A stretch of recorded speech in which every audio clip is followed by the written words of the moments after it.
The difference between loneliness and solitude. Loneliness and solitude may seem similar, but from my perspective, they are two entirely different states. The former represents feeling a lack of connection or belonging, while solitude is the state of being physically alone, yet enjoying your own presence. We can feel lonely even when we're surrounded by others, because loneliness indicates a lack of connection, whereas solitude is the state of feeling connected to your inner self and being at peace. The last significant time I felt lonely was about a year ago when I moved to Columbus to buy real estate. I ended up making incredible friends there, but the beginning was rough. I had never been to Ohio before. I had no close friends within a few hundred miles, and I could no longer do the things I love to do, like surfing, being outside in the sun, and living close to the ocean. Initially, I felt disconnected and unproductive. The most recent and beneficial time I was in a state of solitude is about 8 months ago when I went on a road trip spanning over 3,000 miles. Starting in Ohio, I drove through Alabama, Mississippi, Louisiana, Texas, New Mexico, Arizona, and finally California. I spent my days hiking trails and working remotely from Airbnbs, coffee shops, RVs, and parks. I was alone, but I did not feel alone. I remember this as one of the most inspiring times of my life, and I will vividly remember it for decades to come. When we feel overwhelmed, tired, or dehumanized, we run an increased risk of isolation. Whenever you socially isolate yourself, such as during times of low energy, you may start feeling lonely instead of recharged, which creates a vicious cycle by depleting your energy levels even further. According to Harvard Business Review, people are twice as likely today to report that they are always exhausted when compared to 20 years ago. They also found a significant correlation between feeling lonely and exhausted. The more exhausted we are, the more lonely we feel. In stark contrast to loneliness, solitude is the antidote to burnout. It offers you the opportunity to connect inwardly and release all of the negative energy you built up just by living in modern society. Think those last minute meetings, bug fixes, or wanting to do everything perfectly, and thus living in fear of being found out as an imposter. Solitude increases your productivity by inspiring your creativity and enabling you to plan strategically. Being alone helps you to discover what truly matters to you and helps you plan accordingly. This in turn allows you to refocus your energy on where it will have the greatest return. And as a result, you will feel less drained and more effective. From my own personal experience, and according to recent research, solitude is a way for us to emotionally self-regulate by providing a pathway to increase the signal-to-noise ratio of your day-to-day life. Benefits of solitude are many and include calmness and clarity, increased focus and creativity, better problem solving, self-discovery, and increased empathy. Solitude helps you get to know yourself, plan for your future, and become more resilient to daily stressors. However, as with most tools, solitude can be a double-edged sword depending on who uses it and how. When solitude is not intentionally initiated, or the result of avoidant behavior, something introverts can align with, it can lead to feelings of loneliness and inadequacy. As I've previously written about, when these feelings become chronic, they cause increased levels of stress hormones and blood pressure, as well as a reduced quality of sleep and productivity. The state of solitude must be intentionally planned for and initiated in order to really be beneficial. I consider solitude to be one of my superpowers. In effect, I spent much of the time I lived in Columbus in this state. It was during that period I made life-changing discoveries about who I am as a person, how I want to interact with others, and what impact I want to create in my immediate environment. In fact, it was the breeding ground of this very blog. The foundation that provides me stability today is rooted in those moments of solitude. The most impactful resource on leveraging solitude I can share with you is a book I read a few years ago called Deep Work by Cal Newport. Cal is a computer science professor, New York Times bestseller, and a prolific writer.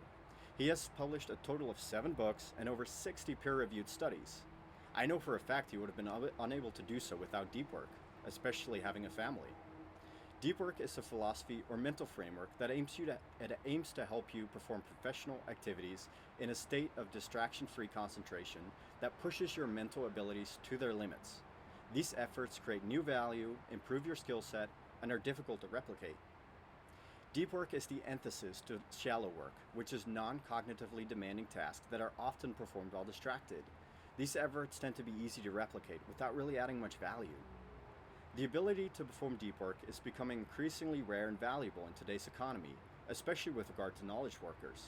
In order to stand out, you need to be able to master difficult skills quickly and produce at an elite level in terms of quality and speed. Cal proposes the following law of productivity. High quality work produced is equal to the time spent multiplied by the intensity of focus. Now let's quickly explore the different styles of deep work.